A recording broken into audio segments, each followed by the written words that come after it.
দর্শক সবাইকে স্বাগত ভোলা ফিশিং বাংলা ইউটিউব চ্যানেলে। আপনারা দেখতে পাচ্ছেন নদীতে জাল দিয়ে চেউয়া মাছ ধরার জন্য আসছে ওনারা। তো আপনারা তো দেখতেই পাচ্ছেন চারিদিকে জাল দিয়ে এখন চড়তেছে।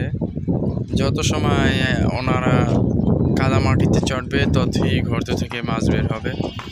গর্ত থেকে মাছ বের হয় চেউয়া মাছ, লাল চেউয়া মাছ। গর্ত থেকে বের হয়ে জালে যায় আটকায়। দেখতেই তো পাচ্ছেন আপনারা, ওনারা চড়তেছে, অনেক সময় ধরেই চড়তেছে। আমরা দেখবো ওনারা লাস্ট পর্যায়ে কি মাছ পায়।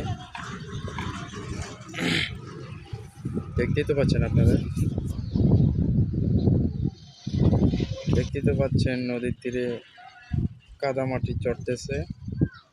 যত চড়বে ততই গর্ত থেকে মাছ বের হয়ে আসবে।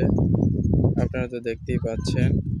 এবং আমাদের চ্যানেলটি এখনও যারা সাবস্ক্রাইব করেননি তারা অবশ্যই পাশে থাকা বেল আইকনটি ক্লিক করে দিয়ে আমাদের চ্যানেলটি সাবস্ক্রাইব করে দেবেন এবং লাইক করবেন, কমেন্ট করবেন, শেয়ার করবেন। এবং যারা আমাদের চ্যানেলটি সাবস্ক্রাইব করেছেন তাদেরকে অসংখ্য ধন্যবাদ। তো আপনারা তো দেখতেই পাচ্ছেন এখনও চড়তেছে।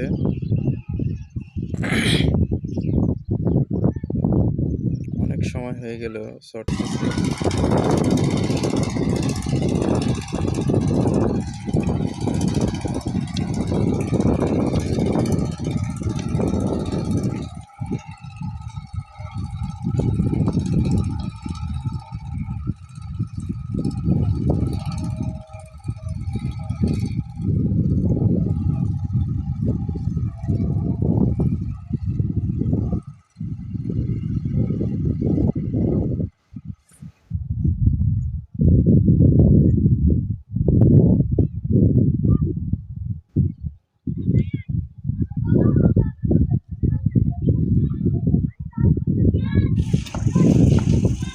আমি কালকে সুইটার নেব এখানে নিয়েছি দিয়া যা কালকে সুইটার নেব মাউন্ট মের ইয়ানা করে মাউন্ট মের এর ইয়ানা সুইটার নেব